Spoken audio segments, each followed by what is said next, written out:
হ্যাঁ, একটা জমি আছে। জমিটা অনেক সুন্দর। জমিটার দাম অনেক বেশি। মাত্র ৩ লাখ টাকা কাঠা। আপনি জানেন ওই জমির কাঠা চলে ১০ লাখ টাকা। এখন বর্তমান বাজার মূল্য। রাখলাম।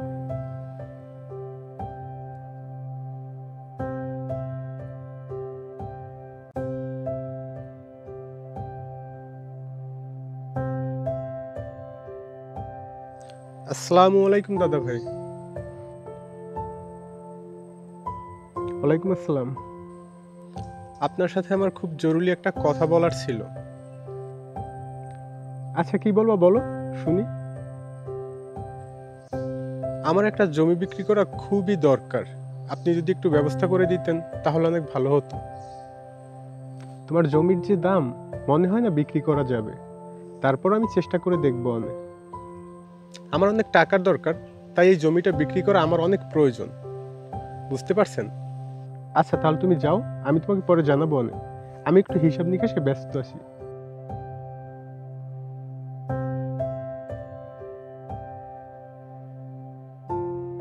আচ্ছা, ঠিক আছে, তাহলে আমি চলে গেলাম। আপনি আমাকে জানাইয়েন।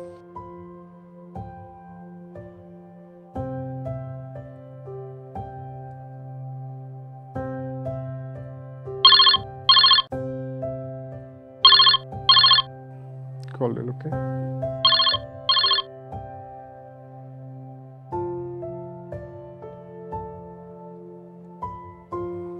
ওয়ালাইকুম আসসালাম। ভালো আছি, আপনি ভালো আছেন? হ্যাঁ, একটা জমি আছে। জমিটার দাম অনেক বেশি। আপনি যদি নিতে চান তাহলে ১৬ লাখ টাকা কাটা পড়বে। আচ্ছা, আমি তো জানি আপনার কাছে টাকা কোনো সমস্যা না। আচ্ছা, তাহলে কালকে আপনাকে আমি জানাবো, ঠিক আছে?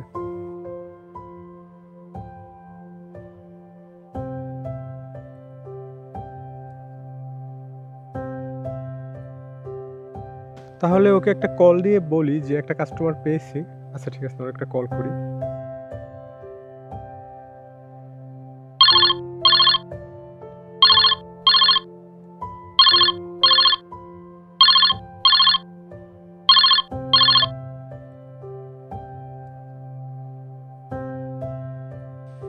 আসসালামু আলাইকুম দাদা ভাই। কেমন আছেন? ওয়ালাইকুম আসসালাম। আলহামদুলিল্লাহ ভালো আছি। তুমি ভালো আছো? আলহামদুলিল্লাহ ভালো আছি। তুমি জমি বিক্রির কথা বলছিলে না? একজন লোক আছে, বুঝছো? হ্যাঁ, জমি তো বিক্রি করতে চাই। সে প্রতি কাঠা ৩ লাখ টাকা করে বলে। তুমি কি বিক্রি করবে? মাত্র ৩ লাখ টাকা কাঠা। আপনি জানেন ওই জমির কাঠা চলে ১০ লাখ টাকা। এখন বর্তমান বাজার মূল্য। তোমার বাজার মূল্য ১০ লাখ টাকা থাকুক না ১২ লাখ টাকা থাকুক, না দাদা, ওই টাকায় তো জমি বিক্রি করা সম্ভব না। হ্যাঁ, আমার অনেক টাকার প্রয়োজন।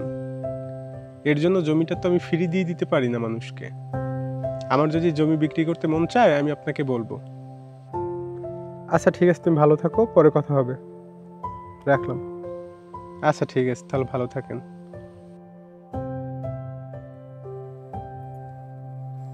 এই পৃথিবীতে কোনো মানুষ স্বার্থ ছাড়া একটা পাও কেউ বাড়াবে না আপনার জন্য। সবাই নিজের স্বার্থ আগে দেখবে, তারপর আপনার কথা ভাববে। কথাটা সবসময় মাথায় রাখতে হবে।